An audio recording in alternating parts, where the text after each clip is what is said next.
গেলাম না, অনেক দূর থেকে আসছে আমার আব্দুল কাইয়ুম জাফরি সাহেব ভালোবেসে মোহাব্বত করে আমাকে দাওয়াত দিয়েছে। বন্ধু মুসলমান, আজকের মাহফিল হতে পারে আপনার আমার জীবনের শেষ মাহফিল। এই মাহফিল থেকে আমরা বাড়ি ফিরে যাব গ্যারান্টি কেউ দিতে পারি না। কত মানুষ কবরে চলে গেল, কেউ তো আর ফিরে আসলো না।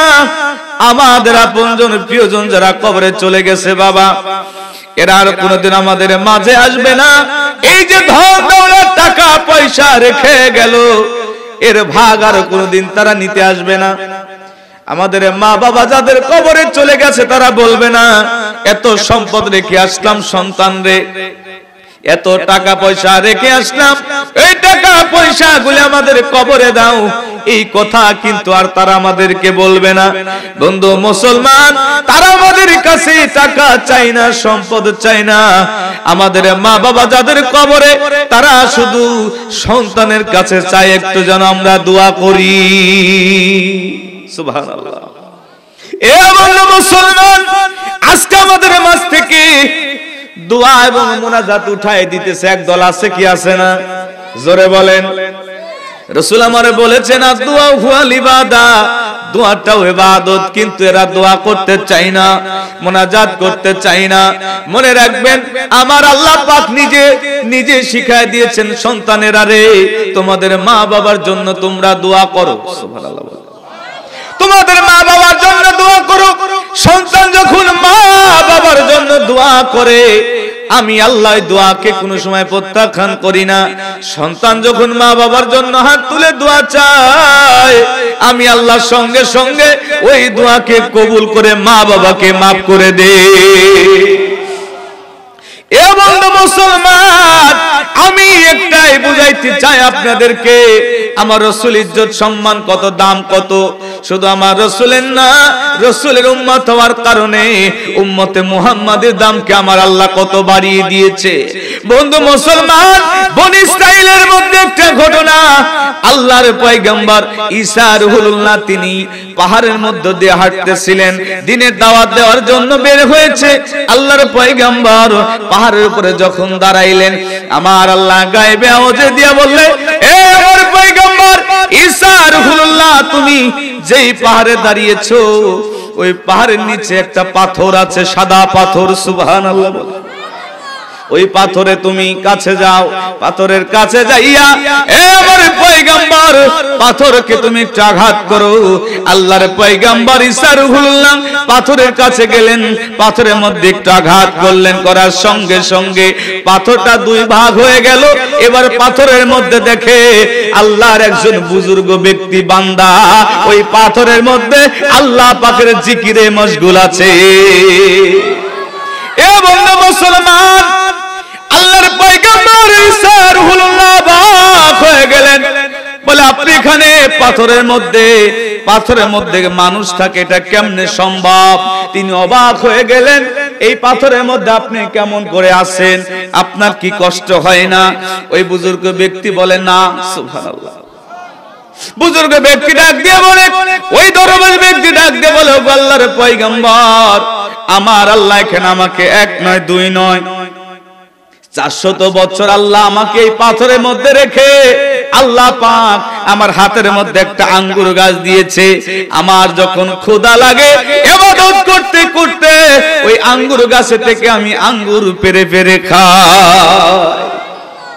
আল্লাহর পয়গম্বর অবাক হয়ে গেলেন, এ বুজুর্গ ব্যক্তি, দরবেশ ব্যক্তি, 400 বছর ধরে তুমি এখানে আছো, তোমার চাইতে তো আর বুজুর্গ ব্যক্তি আমার এই কওমের মধ্যে জামানায় তো আর নাই। বলেন না, গর্ব করার মতো কিছুই নাই। আমরা তো অল্প আমল করলেই আমাদের মনে আমিত্ব চলে আসে। আমরা মনে করি কত না আমল করে ফেলেছি, মাহে রমজান মাসের রোজা আমরা রাখতে পারি না, তারাবি নামাজ আমরা অনেকেই পড়ি না। এমনও মানুষ আছি শুক্রবারে জুম্মার নামাজেও পাওয়া যায় না, আছে কি আছে না?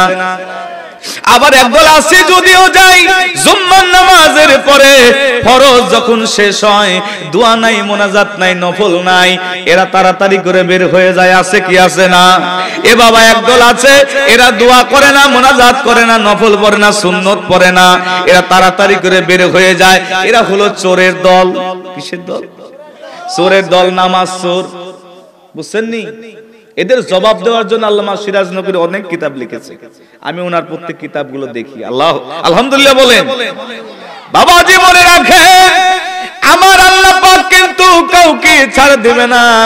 আমরা নফল ইবাদত বন্দেগী করি, কারণ আল্লাহ বলেছে মাল্লাহুল মাওলা ফালাহুল কুল।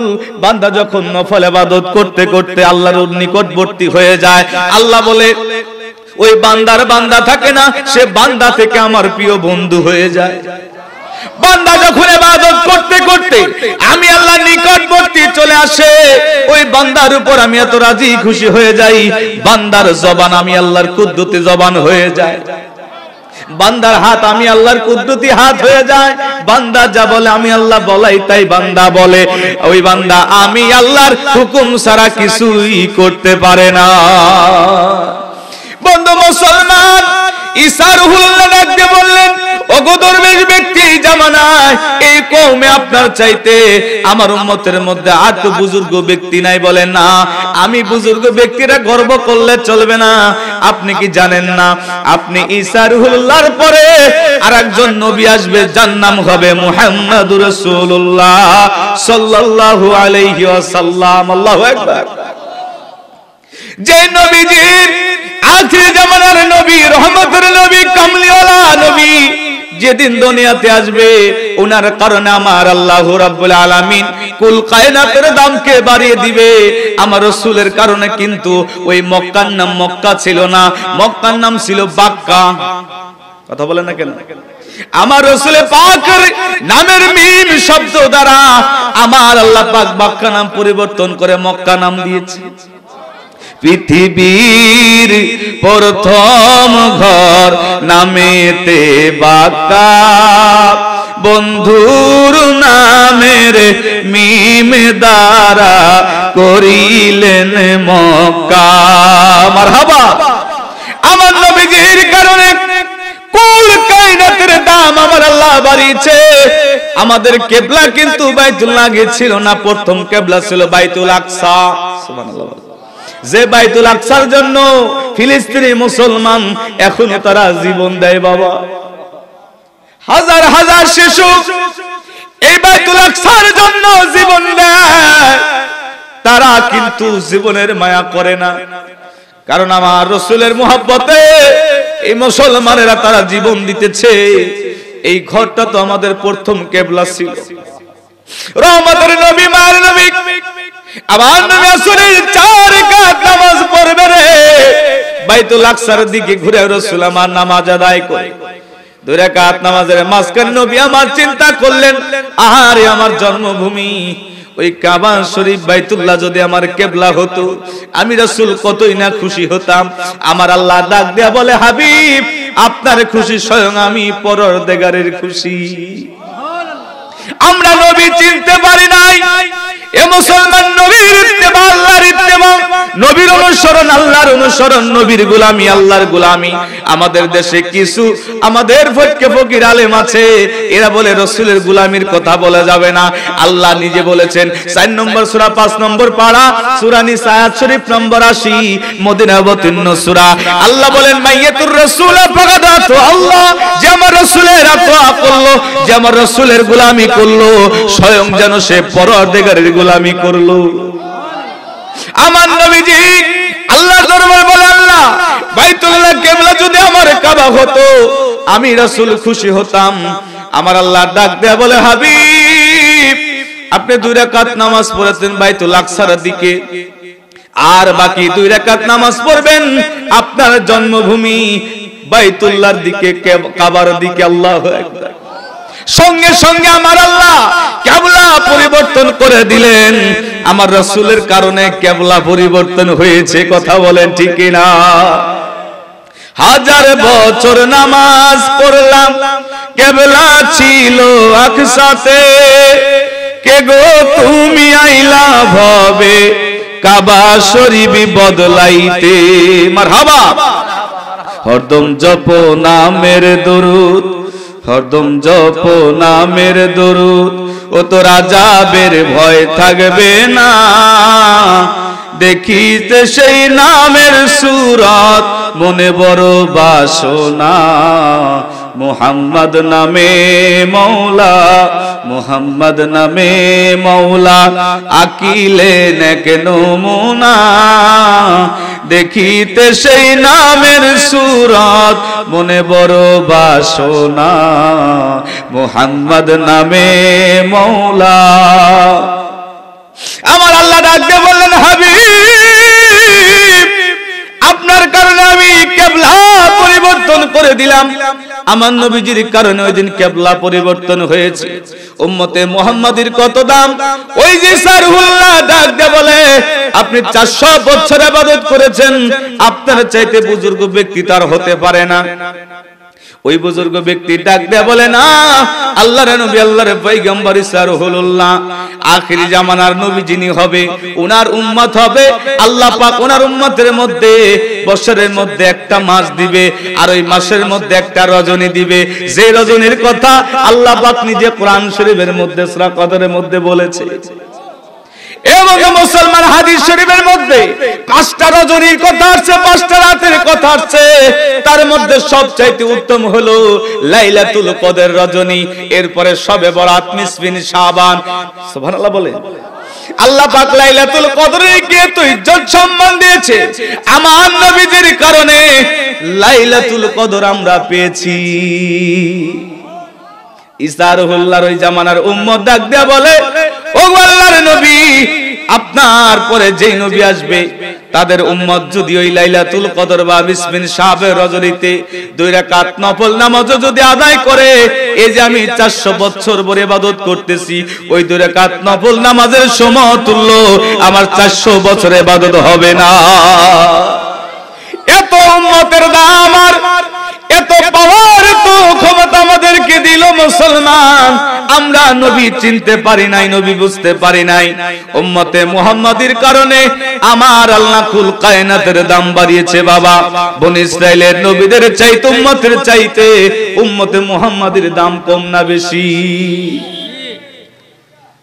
এ বন্ধু মুসলমান, বনি ইসরাইলের এমন নবী উম্মতেরা ছিল তারা হাত দিয়ে জান্নাত থেকে খাবার এনে খাইতো, কিন্তু আমরা পারি না কেন? আমাদের পাওয়ার কম না বেশি? বেশি, কিন্তু আমরা হাত দিয়ে থেকে খাবার এনে খাইতে পারি না। আমার কথা কি বোঝা যায়? কথা বোঝা যাচ্ছে? বনি ইসরাইলের নবী তার উম্মতেরা হাত দিয়ে জান্নাত থেকে খাবার এনে খাইতো, আরে ওই নবীদের চাইতে আমাদের নবীর পাওয়ার কম না বেশি?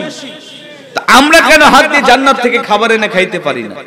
কারণ আমরা হাতের দ্বারা খারাপ কাজ করি, জবানের দ্বারা মিথ্যা বলি, আমরা মস্তিষ্কে ব্রেন দ্বারা মানুষকে ক্ষতি করার চিন্তা করি, চবলখড়ি করি, মিথ্যা কথা বলি। এইজন্য জবানের আমাদের সেই পাওয়ার ফুরায় গেছে। আগে আল্লাহর ওলিদেরকে দেখেছি তারা একবার যদি কোন পানির মধ্যে ফু দিয়া কোন রোগীকে, পেটের ব্যথা রোগীকে দিত, সঙ্গে সঙ্গে ভালো হয়ে যায়। এখন 1000 ফু দিলেও কাজ হয় না। কারণ কি? আমাদের জবান নষ্ট হয়ে গেছে, হাত দ্বারা খারাপ কাজ করি। কথা বলেন ঠিক কিনা? এই সমস্ত খারাপ থেকে বিরত থাকার নাম হলো রোজা, সিয়াম সাধনা। আমার আল্লাহ ডাক দিয়ে বললেন ইয়া আইয়ুহাল্লাযীনা আমানু কুতিবা আলাইকুমুস সিয়াম কামা কুতিবা আলাল্লাযীনা মিন ক্বাবলিকুম লাআল্লাকুম তাত্তাকুন। হে ঈমানদারেরা, তোমরা মাহে রমজান মাসে রোজা রাখো, তোমরা যদি মুত্তাকি হতে চাও, পরহেজগার হতে চাও।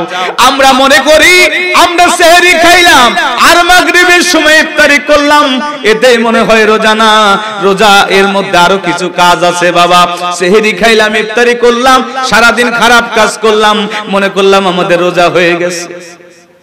এ বাবা, সেহরি খাইলাম, ইফতারি করলাম, সারা দিন রোজা রেখে যুবক ভাইরা দেখি মোবাইলের মধ্যে খালি। আমাদের রোজা কি হবে বাবা? জোরে বলেন। রোজা রাখলাম, চায়ের দোকানে বসে পয়সা কথা বললাম, আর আমরা মনে করি আমাদের রোজা মনে হয়ে গেছে। বাবা, খারাপ কাজ থেকে বিরত থাকার নামই তো রোজা। কেন আমরা বুঝি না? একটা মাশাআল্লাহ পাক আমাদের কেটেলিং এর ব্যবস্থা করে দিয়েছে, সুবহানাল্লাহ।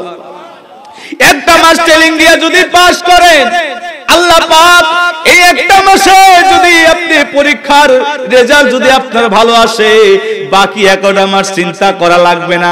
শয়তান আপনাকে কুমন্ত্রণা দিতে পারবে না, শয়তান আপনাকে পথভ্রষ্ট করতে পারবে না। বাবা মনে রাখবেন, আজকে আমরা শয়তানের পথে চলি কিন্তু আমার আল্লাহর পথে চলি না। এই জন্য মানুষ ক্ষতিগ্রস্তের মধ্যে, ভুলের মধ্যে আমার আল্লাহ বললেন সমস্ত মানুষ ভুলের মধ্যে, ওয়াল আসরে ইন্নাল ইনসানা লাফি খুসর, সমস্ত মানুষ ভুলের মধ্যে, ইল্লা তারা ব্যতীত যারা ঈমান আনছে এরা ভুলের মধ্যে না। এই যে মাহে রমজান মাস আমার আল্লাহ কিন্তু বেঈমানদেরকে ডাক দেয় নাই, আল্লাহ ঈমানদারদেরকে ডাক দিয়েছে। কথা বলেন ঠিক কি না? খারাপ লাগতেছে? যেহেতু আমাদের মাহে রমজান মাসের রোজাটা আমাদের জন্য গুরুত্বপূর্ণ, এই জন্য এই যাতে হক আদায় হয়, প্রতিদিন তো আসা সম্ভব হবে না বাবা। এই জন্য আপনাদেরকে শুনাইতেছি, বোঝানোর চেষ্টা করতেছি যে বনি ইসরাইলের একজন উম্মত সে পাথরের মধ্যে 400 বছর ইবাদত করলেন, 400 বছর ইবাদত করে আল্লাহর বুজুর্গ বান্দা হলেন, কিন্তু ওই বুজুর্গের চাইতে আমাদের পাওয়ার, আমাদের ক্ষমতা বেশি। লাইলাতুল কদরে কেউ যদি 2 রাকাত নামাজ পড়ে ওই 400 বছর কিছুই না। আল্লাহু আকবার বলেন। এত পাওয়ার, এত ক্ষমতা আমাদেরকে দিয়েছে, কিন্তু আমরা সেই নবীর উম্মত হয়ে আজকে আমরা নবী ভুলে, নবীর সুন্নাহ তরিকা আমরা ভুলে দূরে থাকি। বন্ধু মুসলমান, আমরা কেমন নবীর উম্মত হইলাম রে, যে নবী সারাটি জীবন উম্মতের মায়ায় কাঁদলেন। উম্মত ছাড়া নবী আমার কিছুই বুঝতেন না, উম্মতের জন্য সারাটি জীবন আমার নবী এত কষ্ট করলেন। সাহাবীরা আমার নবীজির কদম মোবারকে তাদের জীবনকে উৎসর্গ করে দিয়েছে, বিলিয়ে দিয়েছে। আমার নবীর এত বড় বড় সাহাবী, তারা আমার নবীর আদর্শকে ফলো করে চলেছে, আমার নবীজির আদর্শের বাইরে তারা যায় নাই। মনে রাখবেন, আমরা আহলে সুন্নাত ওয়াল জামাত দাবি করি। আহলে সুন্নাত ওয়াল জামাত তারাই যারা আল্লাহ এবং তার রাসূল এবং আহলে বায়াত সাহাবীদেরকে মেনে নিয়েছে। কথা বলেন ঠিক কি না? আহলে সুন্নাত ওয়াল জামাত 4টি খুঁটির উপরে দাঁড় করানো। কয়টি? জোরে বলেন। আহলে সুন্নাত ওয়াল জামাত 4টি খুঁটির উপর দাঁড় করানো। 1 নম্বর হলো রাসূল প্রেম, 2 নম্বর হলো আহলে বায়াত প্রেম, 3 নম্বর হলো সাহাবী প্রেম, 4 নম্বর হলো ওলি আল্লাহ প্রেম। এই 4টা প্রেম ও ভালোবাসা যাদের অন্তরে আছে এরাই হলো আহলে সুন্নাত ওয়াল জামাতের অন্তর্ভুক্ত, এরাই হলো জান্নাতি দল। সুবহানাল্লাহ বলেন না? আমরা রাসূলের পাককে ভালোবাসি, আহলে বায়াতকে ভালোবাসি, সাহাবায়ে কেরামদেরকে ভালোবাসি, আমরা আউলিয়া কেরামদেরকে ভালোবাসি। কথা বলেন ঠিক কি না? মনে রাখবেন, আমাদের মধ্যে কিছু বিভ্রান্তকর ব্যক্তিরা আছে যারা বলে রাসূলরে ভালোবাসি কিন্তু সাহাবীদের ভালোবাসি না, আহলে বায়াত ভালোবাসি, সাহাবীদের ভালোবাসি না। 4টা প্রেম ও ভালোবাসা আলেমদের অন্তরে, সকল মানুষের অন্তরে থাকতে হবে, তাহলে সে আহলে সুন্নাত ওয়াল জামাত হবে। কারো কোন সাহাবী আহলে বায়াতের সদস্যের বিরুদ্ধে কেউ যদি চলে যায়, সে আহলে সুন্নাত ওয়াল জামাত না, সে জান্নাতি না। এটা সব সময় মনে রাখতে হবে। আমি আমার জীবনে আল্লামা সিরাজ নগরী সাহেবের আমি দেখেছি, ওনার কিতাবের মধ্যে উনি আহলে সুন্নাত ওয়াল জামাতের যে প্রকৃত রূপরেখা উনি দিয়ে গেছেন। আল্লাহু আকবার বলেন। এটা যাতে মনে রাখবে সারা জীবন। আল্লাহ পাক ওনার হায়াতের মধ্যে বরকত দান করে, সকলে বলি আমিন। এ বন্ধু মুসলমান, আলেম ওলামা যারা আছেন তাদেরকে বলে যাই, বেশি বেশি করে কিতাব হাদিস স্টাডি করবেন। আজকে কিতাব না পড়ে পড়ে আমাদের দেশের কিছু আলেম ওলামায়েরা ইসলামটাকে 2 ভাগে বিভক্ত করে ফেলেছে। ইসলামটাকে কাটতে কাটতে তারা খাটো বানাইতে চায়। আমাদের দেশের কিছু বাতিল ফেরকা আছে, আমরা আহলে সুন্নাত ওয়াল জামাতের অন্তর্ভুক্ত যারা, আমরা তারাবি নামাজ পড়ি 20 রাকাত। এই বাতিল ফেরকা চিন্তা করলো আহলে সুন্নাত ওয়াল জামাতের যারা মানুষ, এদেরকে আমল থেকে কিভাবে দূরে সরানো যায়। এরা কি করলো, তারাবি নামাজ কাটতে কাটতে 8 টাকাতে নিয়ে আসছে। কথা বলে না কেন? আপনাদের এই সিলেট অঞ্চল হয়তো বা নাই, কিন্তু আমাদের দক্ষিণবঙ্গে আছে, আমাদের রাজশাহী অঞ্চলে বেশি। এরা ইসলামটারে কেসি দিয়ে কাটতে কাটতে এরকম ছোট করে ফেলতে চায়। আচ্ছা বলুন তো, আমাদের দেশে নাপিত আছে না? নাপিতের হাতে যদি কেসি দেন সে কি কাটবে? দর্জি আছে না? দর্জির হাতে যদি কেসি দেন সে কি কাটবে? কাপড় কাটবে।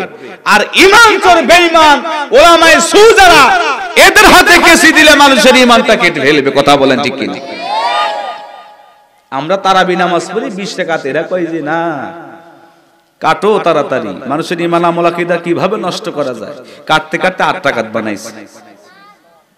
হ্যাঁ যে বাবা ঠিক বলছে, এরা শয়তানের দল, এরা সাচ্চে মুসলমান, এরা নামেই মুসলমান। কথা বলে ইমানদারের ইমান নিয়ে করছে যারা খেলা, এরাই তো আসলে এজিদেরই চেলা। এরা সাচ্চে মুসলমান, এরা নামেই মুসলমান, টুপি আছে জুব্বা আছে দেখতে মাওলানা, ভিতরে নাই নবী প্রেম এজিদে ভরা। আমাদের বাংলাদেশের কুলাঙ্গার বলেছে শবে বরাতে রজনী ইবাদত করার চাইতে বেশ্যাখানা যায় থাকা ভালো, নাউজুবিল্লাহ। এই সমস্ত বেয়াদবদেরকে এই বাংলাদেশ থেকে বিতাড়িত করতে হবে পিটাইয়া। কথা বলে ঠিক না? এই বেয়াদবের দল তারা তারাবি নামাজ কেটেছে, দোয়া মোনাজাত কাটছে, এবার কয় জানাজা নামাজের দিকে আসো, কয় জানাজা নামাজে দোয়া মোনাজাত করার দরকার নেই, কয় এটাও কাটো। কাটতে কাটতে ইসলামটাকে শর্ট করে ফেলেছে। ফরজ নামাজের পরে আমরা সুন্নাত পড়ি, নফল পড়ি, আমরা একটু দোয়া মোনাজাত করি, ইস্তেগফার করি, কই কোনো কিছুর দরকার নাই, ফরজ নামাজই পড়লেই হবে, আর দোয়া দরকার নাই। এ বাংলা মুসলমান, আজকে ইসলামটাকে তাদের মন গড়া মতো নিতে চায়, কিন্তু আউলিয়া কিরাম এদেশে যারা ইসলাম প্রচার করেছে, ইসলামের কালেমার দাওয়াত নিয়া, ইসলামের পতাকা হাতে নিয়া এ জমিনে বাবা শাহজালাল আসছে, নাসিরউদ্দিন সিপাহসালার আসছে, বাবা এই জমিনে ইসলাম প্রচার করেছে। আমরা অন্য কোনো দিকে তাকাতে চাই না, আমরা আল্লাহর ওলিদের সাজানো বাগানে আমরা থাকতে চাই। আল্লাহর ওলিরা যেই পথ আমাদেরকে দেখিয়েছে ওই পথে আমরা যাইতে চাই। কোন বাতিল ফেরকা, বাতিল 72 ফেরকার বানানো সাজানো ডিজিটাল জান্নাত আমাদের দরকার নাই। কথা বলেন ঠিক কিনা? বাতিল ফেরকার বানানো জান্নাত আমাদের দরকার নাই। আউলিয়া কিরাম যেই জান্নাতে চলে গেছে, আল্লাহকে রাজি খুশি করে আমরা ওই জান্নাতে যেতে চাই। কথা বলেন ঠিক কিনা? বাতিল ফেরকা থেকে সব সময় বিরত থাকতে হবে বাবা। আহলে হাদিস একদল আছে, আপনাদের এলাকায় খুব কম, কিন্তু আমাদের রাজশাহী অঞ্চলে বেশি আছে না? এই যে শবে বরাতের সময় দেখেন তারা কত দফায় দফায় আমাদের আমল থেকে, ইবাদত বন্দেগী থেকে আমাদেরকে তারা বিরত রাখতে চায়, তারা আমাদেরকে অন্য পথে দিতে চায়। এরা কিন্তু ইহুদিদের এজেন্ট। বাংলাদেশে বৃহত্তর ভাবে এই ইহুদিদের এজেন্টরা কাজ করতেছে। আমরা বাংলাদেশের প্রত্যন্ত অঞ্চল থেকে সুন্নি জামাতের লোকেরা, আউলিয়া কিরামের পক্ষের লোকেরা, আহলে বাইতের পক্ষের লোকেরা আমরা সব সময় জানাই দিতে চাই, আমরা সুন্নিয়াতের পক্ষে আছি, পক্ষে থাকব, আউলিয়া কিরামের পথে আছি, আউলিয়া কিরামের পথে থাকব, কোন বাতিল ফেরকার পথে আমরা যেতে চাই না। কথা বলেন ঠিক না?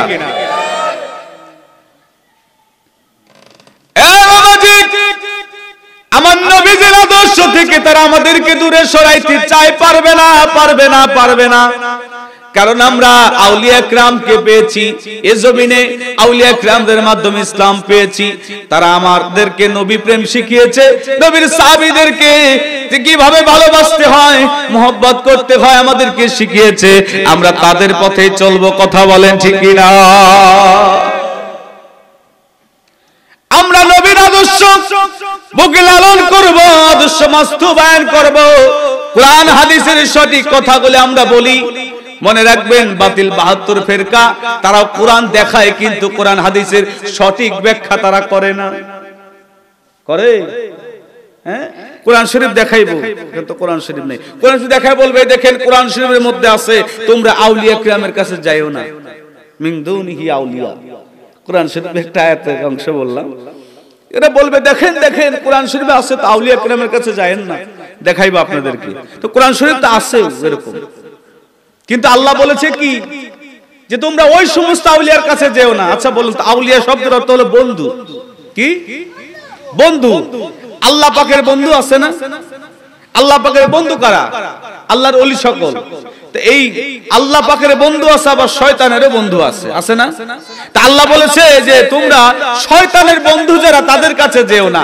এরা এই আয়াতকে পুঁজি করে বলতেছে দেখেন ওলি আল্লাহর দরবারে যাওয়া যাবে না। নাউজুবিল্লাহ। চিন্তা করছেন?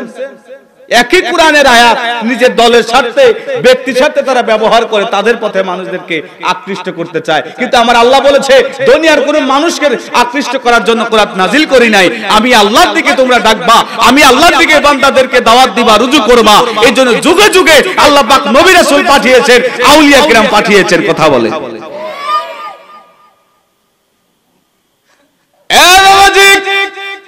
আমরা নবীর আদরের উম্মত নবীকে চিনতে পারি নাই, আজকে যত ফতোয়া রাসূলের পিছনে লাগিয়ে দিয়েছে, অন্যদিকে ফতোয়া নাই। এত খারাপ কাজ হয় এই জমিনে, ওইদিকে তারা ফতোয়া দেয় না। আমরা মিলাদ কিয়াম করলে, রাসূলকে মুহাব্বত করলে আমরা নাকি বেদাতি হয়ে যাই। আমরা বেদাতি না, বেদাতি তারাই যারা রাসূলের মুহাব্বত থেকে আমাদেরকে দূরে সরাইতে চায়। রাসূলের আহলে বায়াতের মুহাব্বত থেকে যারা দূরে সরাইতে চায়, এরা হলো আসল বেদাতি। কথা বলেন ঠিক কিনা?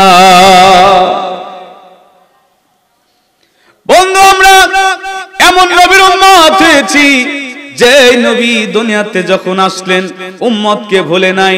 মা মেনা ডাক দিয়া বলে, এ দুনিয়ার মানুষেরা শোনো, আমি তো জীবনে কত শিশু বাচ্চাকে দেখলাম, কিন্তু আমার মুহাম্মদ রাসূলুল্লাহ যেদিন জমিনে আসলো, জমিনে যেদিন কদম রাখলো, আসার সঙ্গে সঙ্গে দেখলাম আমার শিশু মুহাম্মদ রাসূলুল্লাহ সাল্লাল্লাহু আলাইহি সাল্লাম তিনি সিজদায় পড়ে পড়ে সাদত আঙ্গুলখানা আসমানের দিকে দিয়া কি যেন গুনগুন করে বলতেছিল। আমি আমিনা কান লাগাইলাম, আমি স্পষ্ট শুনতে পাইলাম আমার শিশু মুহাম্মদ রাসূলুল্লাহ বলতেছিল, ইয়া রাব্বি হাবলি উম্মতি উম্মতি উম্মতি। আমার শিশু মুহাম্মদ উম্মতের জন্য আসমানের দিকে সাদত আঙ্গুল দিয়া আল্লাহর দরবারে কি যেন বলতেছিল, আমি স্পষ্ট শুনলাম। বন্ধু মুসলমান, যেই নবী দুনিয়াতে আসার সময় উম্মতকে ভুলে নাই, আজকে আমরা নবীকে ভুলে থাকি। শুধু তাই নয়, নবীজির ইন্তেকাল শরীফ যখন হয়ে যাবে, উফাত শরীফ যখন হয়ে যাবে, তখন আমার নবী উম্মতকে ভুলে নাই। বন্ধু মুসলমান, আমরা কেমন নবীর উম্মত হইলাম?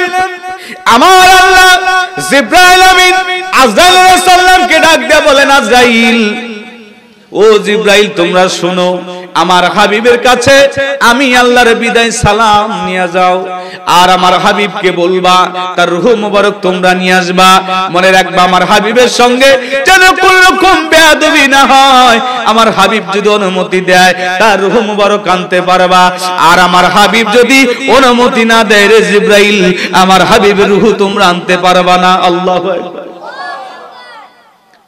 এ দুনিয়ার মুসলমান, এই যে আমাদের এলাকায় গ্রামে গ্রামে কত মানুষ মারা যায়, কোনদিন শুনলাম না আজরাইল আইসা কাউকে সালাম দিয়েছে। শুনেছেন আপনারা? কিন্তু আপনার আমার নবী কেমন নবী, যেই নবীকে আজরাইল আলাইহিস সালাম জিবরাইল আমিন এসে বিদায় সালাম দেয়, আসসালাতু ওয়াসসালামু আলাইকা ইয়া রাসূলুল্লাহ, আল বিদায় ইয়া হাবিবাল্লাহ। ও গো আল্লাহর নবী, আল্লাহর বিদায় সালাম গ্রহণ করবেন। নবীজি আমার হুজরা শরীফের মধ্যে শুয়ে আছে, কয়েকদিন অসুস্থ ছিল, সাহাবীরা পাগল হয়ে গেছে। আবু বকর আমার নবীজির মহব্বতে চোখের পানি ছেড়ে দিয়া হুজরা শরীফের সামনে দাঁড়ায় দাঁড়ায় কাঁদে। আমার নবীর সাহাবী বেলাল আমার নবীজির মহব্বতে চোখের পানি ছেড়ে দিয়া কাঁদে।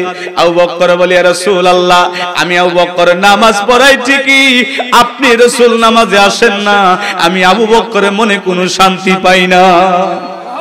নবীজি আমার অসুস্থ হয়েছিলেন, তারপরেও নামাজ কিন্তু আমার নবীজি বাদ দেন নাই। আমার নবীজি তিনি মাইশাকে ডাক দিয়ে বলতেন, আয়েশা রে, ওই ঘরের জানালাটা দরজা খুলে দাও, আমার আবু বকর নামাজে দাঁড়িয়েছে, আমার বেলাল আজান দিয়েছে, আমি রাসূল এই ঘরের মধ্য থেকে হুজরা শরীফের মধ্য থেকে আবু বকরের নামাজ দেখবো, আমি রাসূল নামাজ আদায় করব। আজকে উম্মত হয়ে আমরা নামাজ পড়তে চাই না। হাদিস শরীফের মধ্যে আসছে, কেউ যদি ইচ্ছাকৃতভাবে 3টা জুম্মা বাদ দেয়, কেউ ইচ্ছাকৃতভাবে 3টা জুম্মার নামাজ যদি বাদ দেয়, সে আর ঈমানদার মুসলমান থাকে না। আজকে অনেক ভাইরা আছে বছরের মধ্যে তারা একবার জুম্মার নামাজ পড়ার জন্য আসে না। বাজার ঘাটে আমরা সময় নষ্ট করি। হুজুর, বাজার ঘাটে আমাদের সময় হয় কিন্তু মসজিদে হয় না। এটা রাসূল বলেছে, আহাব্বু বিলাদিল্লাহি মাসাজিদা ওয়া আবগাদু বিলাদিল্লাহি আসওয়াকুহা। রাসূল বলেছেন দুনিয়ার মধ্যে সবচেয়ে উত্তম জায়গা হলো মসজিদ, আর সবচেয়ে নিকৃষ্ট জায়গা হলো বাজার। সেই বাজার ঘাটের সময় হয় কিন্তু মসজিদের সময় হয় না। মসজিদে ইমাম সাহেবের সাথে সম্পর্ক রাখবেন, ওলামায়ে কেরামদের সাথে সম্পর্ক রাখবেন। যার সাথে যার সম্পর্ক তার সাথে তার হাসর নাসর হবে, রাসূল নিজে বলেছেন। আপনি বাজার ঘাটে যাবেন, যারা বিড়ি সিগারেট খায়, যারা বাজে নেশা করে, বাজে পথে চলে, ওদের সঙ্গে থাকলে ওদের সঙ্গে হাসর নাসর হবে। আর মসজিদে আসলে যারা নিয়মিত নামাজ আদায় করে, পাঁচ ওয়াক্ত নামাজ পড়ে, ইমাম সাহেবের সাথে সম্পর্ক রাখলে ইমাম সাহেব এবং ওই নামাজির সঙ্গে আপনার হাসর নাসর হবে। কথা বলেন ঠিক কিনা? নবী আমার নামাজ আদায় করতেন, আর আমার নবী বলে উম্মতেরা রে, আমি রাসূল তোমাদেরকে বলে যাই, তোমরা কিন্তু নামাজ বাদ দিবা না। জিবরাইল আমিন আমার নবীর হুজরা শরীফের সামনে নবীকে বিদায় সালাম দেয়। মা ফাতেমা ভিতর থেকে আসলেন, কে গো আপনি? আমার আব্বা হুজুরকে ডাকে। জিবরাইল আমিন বলে, ইয়া রাসূলুল্লাহ, তাহলে আপনি কিসের জন্য কান্না করেন? নবী আমার ডাক দিয়ে বলে, জিবরাইল, আমি রাসূল কান্না করি কেন জানতে চাও? আমি রাসূলের ইন্তেকাল শরীফ হয়ে যাবে, উফাত শরীফ হয়ে যাবে। আমি রাসূলের মনে কোনো কষ্ট নাই, কিন্তু আমার একটাই কষ্ট, আমি রাসূলের উফাতের পরে আমার কোটি কোটি উম্মত হবে, এই উম্মতের দেখাশোনা করার দায়িত্ব কে নিবে? এই জন্য আমি রাসূল কাঁদি। আমি রাসূলের জন্য কাঁদি, আমার উম্মতের দায়িত্ব কে নিবে? এ জিবরাইল, যাও আমার আল্লাহর কাছে শুনে আসো, আমার রূহ নিবা কষ্ট নাই, কিন্তু আমার উম্মতকে কে দেখাশোনা করবে? জিবরাইল আমার আল্লাহর দরবারের থেকে অনুমতি নিয়ে আসলেন। আমার আল্লাহ জানাই দিলেন, জিবরাইল যাও, আমার বন্ধুকে বলো, আমার বন্ধুকে যারা মহব্বত করবে, আমার বন্ধুর দেখানো পথে যারা চলবে, আমার বন্ধুর তরিকা মতো যারা চলবে, বন্ধুকে যারা ভালোবাসবে, বন্ধুর আহলে বায়াতকে যারা ভালোবাসবে, আমি আল্লাহ কথা দিলাম ওই সমস্ত উম্মত, ওই সমস্ত বান্দাদের দেখাশোনা করার দায়িত্ব স্বয়ং আমি পরওয়ারদিগার নিয়ে নিলাম। ইলাহি আলামিন, আসমান আর জমিন সৃজন করিলেন আল্লাহ যার খাতিরে, নবীজির শানের কথা বলবো গো কারে, নবীজির শানের কথা বলবো গো পারে তোরি বান্দিয়া, আমার নবী থাকবে দাঁড়াইয়া, পারে তোরি বান্দিয়া, নবী থাকবে দাঁড়াইয়া, ইমাম হাসান হুসাইন রবে দুই কিনারে, নবীজির শানের কথা বলবো গো কারে, নবীজির শানের কথা। আমার নবী ডাকতে বলে, জিবরাইল, আমি রাসূলের মনে কোনো কষ্ট থাকলো না, আমার আল্লাহ পাক যেহেতু দায়িত্ব নিয়েছে, আমি রাসূল বড় খুশি হয়ে গেছি। এবার আমার নবী ডাকতে বলে, এ আমার সাহাবীরা, আমার বিবি সকল, ও ফাতেমা শুনো শুনো, আমার উম্মতদেরকে জানায় দিও, আমি রাসূল বলে গেলাম সালাত সালাত সালাত, আমার উম্মতরা যেন নামাজ বাদ দেয় না, উম্মতরা যেন নামাজ পড়ে, আমার আল্লাহর হুকুম যেন পালন করে। যারা আল্লাহর হুকুম পালন করবে, আমি রাসূলের তরিকা অনুযায়ী চলবে, আমি রাসূল কথা দিলাম ময়দানে হাসরে তাদের কোনো বিচার করতে দিব না, আমি রাসূলের সঙ্গে নিয়ে ফুলসিরাতের ঘাট পাড়ি দিয়া চলে যাব। আমি রাসূল নিজ হাতে হাউজে কাউসার পানি খাবো। এবং মুসলমান, নবীকে শাফায়াতে কুবরার মালিক আমার আল্লাহ বানিয়েছে, সুবহানাল্লাহ। হাউজে কাউসার নবীর হাতে থাকবে, যে যত বড়ই কথা বলি না কেন, রাসূল ছাড়া কোনো কাজ হবে না। আমাদের দেশের কিছু বাতিল ফিরকা আছে, কয় ডাইরেক্ট আল্লাহকে ডাকলেই তো হয়, মাঝখানে কোনো দালাল দরকার নাই। নাউজুবিল্লাহ বল, কয় ডাইরেক্ট আল্লাহকে ডাকলেই তো হয়, রাসূলকে মাঝখানে দরকার নেই, ওসিলা ছাড়া আল্লাহকে পাওয়া যাবে না। কথা বলেন না কেন? আদম আলাইহিস সালাম 350 বছর কাঁদলেন, এত কান্না করলেন বেচারা, কাঁদতে কাঁদতে চোখের পানি পড়তে পড়তে মুখের চোয়ালগুলো পচে পচে খসে খসে পড়তেছিল। তারপরেও আল্লাহ পাক দোয়া কবুল করে না। আদম আলাইহিস সালাম মুরাকাবায় বসে দেখে আল্লাহর নামের সঙ্গে একটা নাম দেখা যায়। এবার আল্লাহকে বলে, আল্লাহ আপনার নামের সঙ্গে একটা নাম দেখি, নামটা কার? বলে, হে আদম, ওই নামের মানুষটাকে না বানাইলে তুমি আদমকেও বানাইতাম না। তোমার আগে সে নবী, যখন মাটি পানিতে মিশ্রিত করি নাই আদমকে, তখন আমার বন্ধু মুহাম্মদ রাসূলুল্লাহ নবী। আমার আল্লাহ দরবার আদম আলাইহিস সালাম ডাক দিয়ে বললেন, আল্লাহ আপনার প্রিয় বন্ধু, ওই বন্ধুর নামে ওসিলা করলাম, আমি আদমের তওবাকে আপনি কবুল করে নেন, আমি আদমের দোয়াকে কবুল করে নেন। আমার আল্লাহ বললেন, আদম রে, তুমি বুঝতে পেরেছো, এবার 350 বছর তুমি বোঝো নাই, এবার বোঝার কারণে আমি আল্লাহ তোমার দোয়াকে কবুল করে নিলাম। নামের সাথে নাম মিশাইছো রে, নামের সাথে নাম মিশাইছো কে গো তুমি কুঞ্জনা, যাহার প্রেমে মজিয়াছেন পাক রাব্বানা। বলেন, যাহার প্রেমে মজিয়াছেন পাক। আদম নবী সৃষ্টির পরে আরশের দিকে নজর করে, ও মারহাবা। নামের সাথে নাম মিশাইছো রে, নামের সাথে নাম মিশাইছো কে গো তুমি কুঞ্জনা, যাহার প্রেমে মজিয়াছেন পাক রাব্বানা।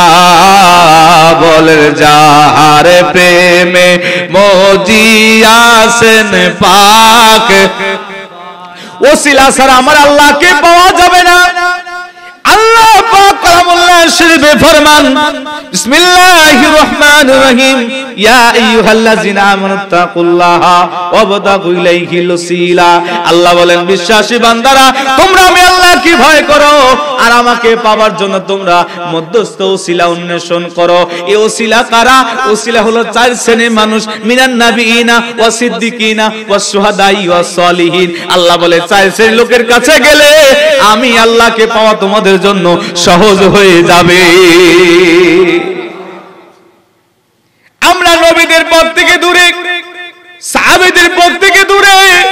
ওই যে বলেছিলাম 4টা খুঁটির উপরে আহলে সুন্নাত ওয়াল জামাত দাঁড় করানো। আজকে আমরা এগুলা বাদ দিয়ে নিজেদের মন গড়া মতো আমরা চলতে চাই। যত ফতোয়া সব রাসূলের পিছনে লাগিয়ে দিয়েছে। চিন্তা করছে, এদের আর কোনো কথা নাই। রাসূলের সম্মান কিভাবে খাটো করা যায়, আহলে বাইতের সম্মান কিভাবে খাটো করা যায়, তারা মিডিয়াতে বসবে, বসে বসে মানুষ তো মনে করে এটাই বড় হুজুর। টিভির মধ্যে বসে, মিডিয়ার মধ্যে বসে মানুষ মনে করে এটাই বড় হুজুর, কিন্তু বড় হুজুরের মধ্যে যে কিছু নাই এটা এরা বোঝে না। এরা দুশমনের রাসূল। যারা বলবে যে রাসূল আমার মতো, রাসূল সাধারণ মানুষ, এরা দুশমনের রাসূল, এরা রাসূলের উম্মত হতে পারে না। কথা বলেন ঠিক কিনা? উম্মত তো তারাই হয় রাসূলের মতের সাথে যে একমত, তারা হয় উম্মত। উম্মত দাবি করলে উম্মত হওয়া যায়। কাজে কর্মে রাসূলের আদর্শকে মেনে নিতে হবে, তাহলে উম্মত হওয়া যাবে। আমরা কেমন উম্মত হইলাম? নবী চিনলাম না। নবীজি উম্মতের মায়ায় সিজদায় পড়ে পড়ে কাঁদতেন। রাসূল আমার রজনীতে নিশির শেষ ভাগে তাহাজ্জুদের সময় নামাজ শেষ করে বলতেন, আল্লাহ উম্মত বুঝে না গো আল্লাহ, তাদেরকে হেদায়েত দান করো। আমার রাসূল তিনি কাঁদতেন উম্মতের মায়ায়। আমার নবীজির একটা জীবনের ঘটনা আপনাদেরকে শোনাই। রাসূল আমার 3 দিন মক্কা মদিনায় কোথাও পাওয়া যাচ্ছিল না। সাহাবীরা রাসূলকে খুঁজে, আবু বকর খুঁজে, উসমান খুঁজে, হযরত আলী রাদিয়াল্লাহু তাআলা খুঁজে। সাহাবীরা খুঁজতে খুঁজতে পাগল হয়ে গেছে। ওমর রাদিয়াল্লাহু তাআলা খোলা তরবারি বের করে বলে, কে কোথায় আছো? রাসূল পাকের খবর দাও, যদি না দিতে পারো তোমাদের ঘাট থেকে মাথা আলাদা করে ফেলবো। সিদ্দিক আবু বকর ডাক দিয়া বলে, এ ভাই ওমর, তুমি পেরেশানি হয় না, চলো যাই আমরা রাসূলকে খুঁজতে থাকি। না জানি রে কোন পাহাড়ের চূড়ায় কোন মরুভূমির প্রান্তরে রাসূল আমায় সিজদায় পড়ে পড়ে উম্মতের মায়ায় কাঁদে। জন্ম নিয়া কান্দে নবী উম্মতি, আমার মতের হবে কোন গতি, আমার মতের হবে কোন গতি। বন্ধু মুসলমান, চোখের পানিগুলো ছেড়ে দেয়। সাহাবীরা খুঁজতেছে, কোথাও নবীকে পায় না। 3 দিন 4 দিন নবী আমার কোথায় যেন হারিয়ে গেছে।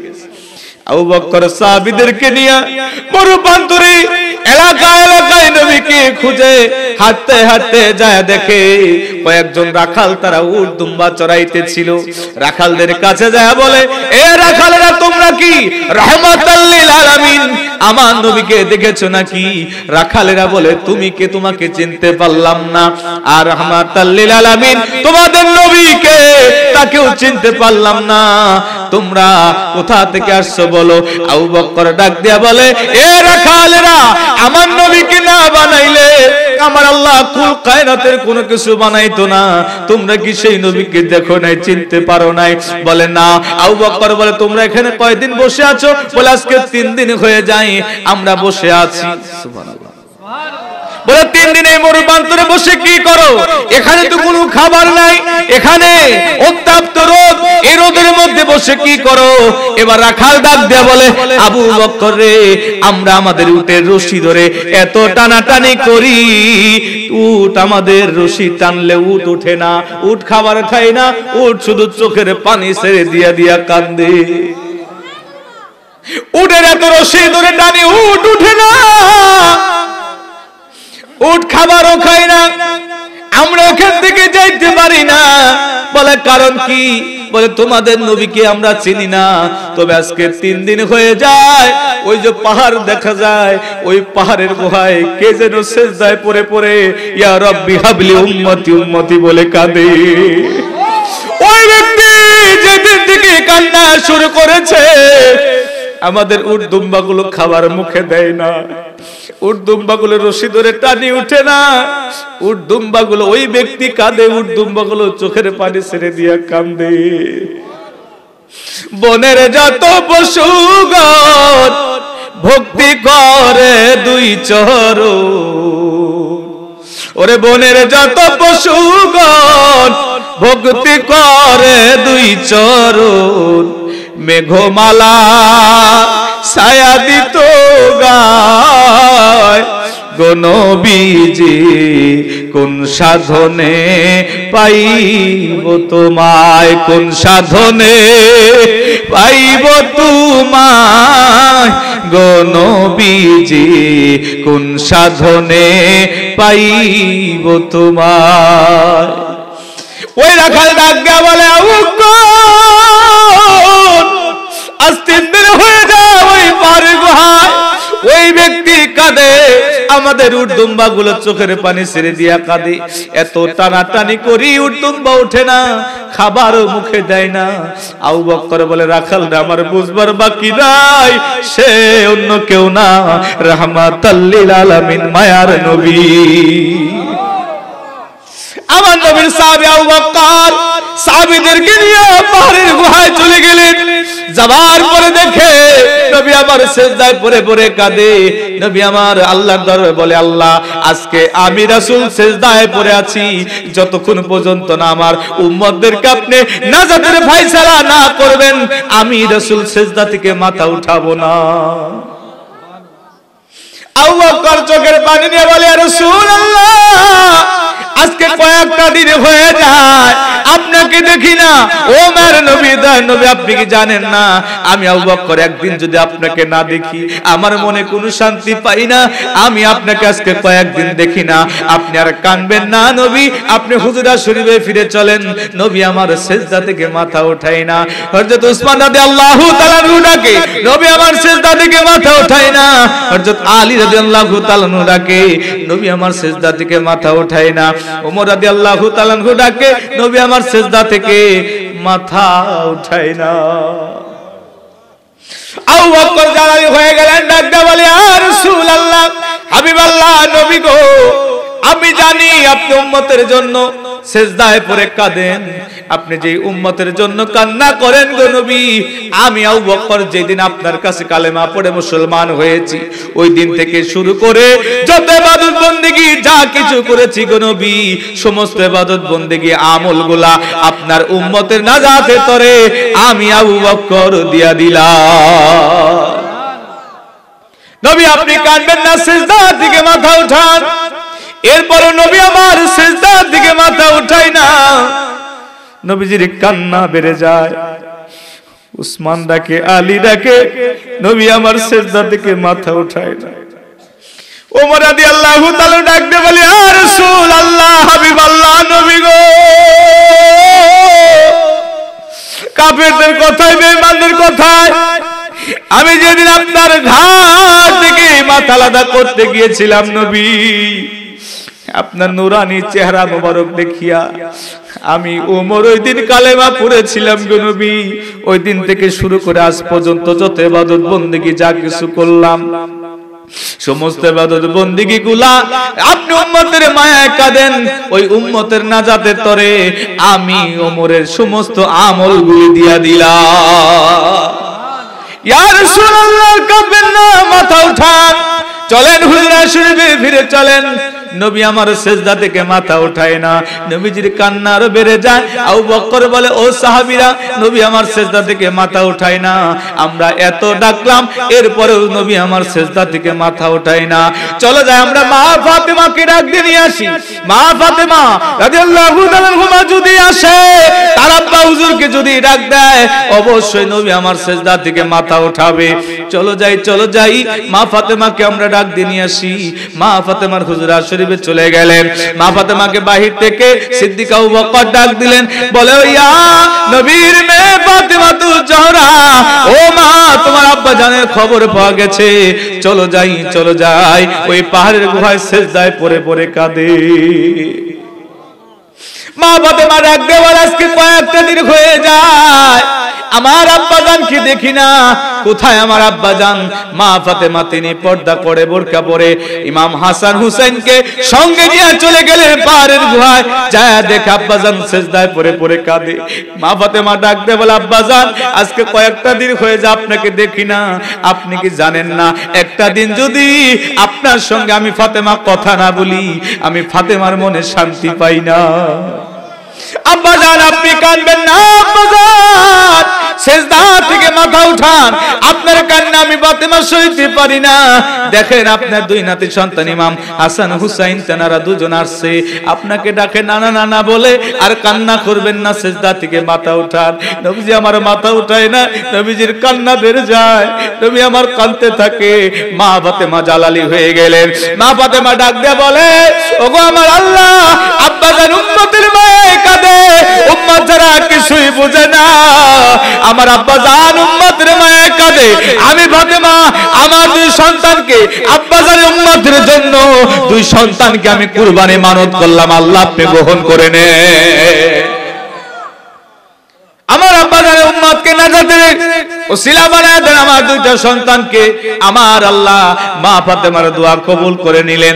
আল্লাহ ডাক দিয়ে বলে, হাবিব সিজদা থেকে মাথা উঠান, আপনার মেয়ে ফাতেমা তু জহরা তার দুইটা সন্তানকে আপনার উম্মতের নাজাতের তরে কুরবানি মানত করেছে, আমি আল্লাহ সেটা গ্রহণ করে নিয়েছি। এ বন্ধু, নবী আমার সিজদা থেকে মাথা উঠা বলে, ফাতেমা রে, তুমি এটা কি করলা? আমার আল্লাহ তো কবুল করে নিয়েছে, তোমার দুইটা সন্তান তো কুরবানি হয়ে যাবে উম্মতের নাজাতের তরে। মা ফাতেমা ডাক দিয়ে বলে আব্বাজান সিজদা থেকে মাথা ওঠান না, আমি আর কি করতে পারি।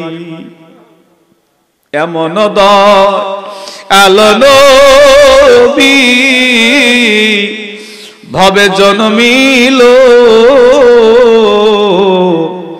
সারা জীবন বুক ভাষায় কান্দিল, সারা জীবন বুক ভাষায় কান্দিল।